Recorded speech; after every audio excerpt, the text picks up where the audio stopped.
Things come from nowhere. The mind is empty, and then, inside the frame, a pear. Perfect, green, the stem atilt, a single leaf. It sits in a white ironstone bowl, nestled among the limes, in the center of a weathered picnic table, on an old screen porch, at the edge of a pond, deep in the woods, beside the sea. Next to the bowl is a brass candlestick, covered in drips of cold wax, and the ingrained dust of a long winter left on an open shelf. Half-eaten plates of pasta, an unfolded linen napkin, dregs of claret in a wine bottle, a breadboard, handmade, rough-hewn, the bread torn, not sliced. A mildewed book of poetry lies open on the table. To a skylark, soaring into the blue, painful, thrilling, replays in my mind as I stare at the still life of last night's dinner. The world should listen then, as I am listening now. He read it so beautifully. For Anna. And we all sat there, spellbound, remembering her. I could look at him and nothing else for eternity and be happy. I could listen to him, my eyes closed, feel his breath and his words wash over me, time and time and time again. It is all I want. Beyond the edge of the table, the light dims as it passes through the screens before brightening over the dappled trees, the pure blue of the pond, the deep black shadows of the tupelos at the water's edge, where the reach of the sun falters this early in the day.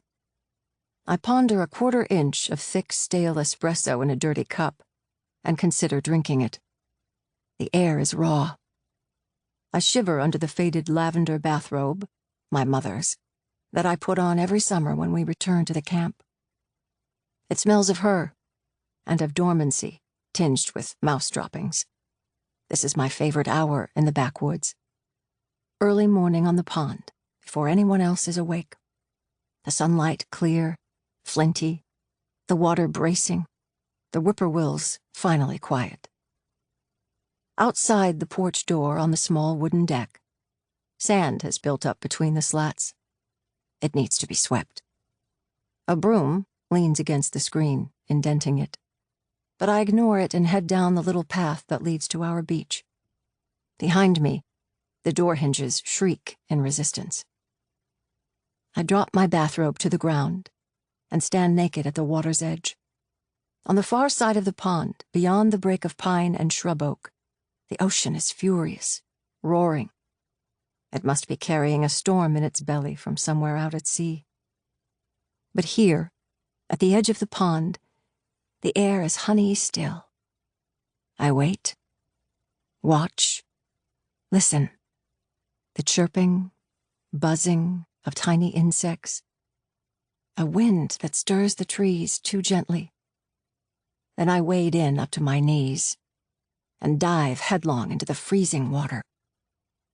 I swim out into the deep, past the water lilies, pushed forward by exhilaration, freedom, and an adrenaline rush of nameless panic. I have a shadow fear of snapping turtles coming up from the depths to bite my heavy breasts. Or perhaps they will be drawn by the smell of sex as I open and close my legs. I'm suddenly overwhelmed by the need to get back to the safety of the shallows, where I can see the sandy bottom. I wish I were braver. But I also love the fear, the catch of breath in my throat, my thrumming heartbeat as I step out of the water. I wring as much as I can from my long hair, grab a threadbare towel from the clothesline my mother has strung between two scraggly pines, lie down on the warm sand. An electric blue dragonfly lands on my nipple and perches there before moving on. An ant crawls over the Saharan dunes my body has just created in its path.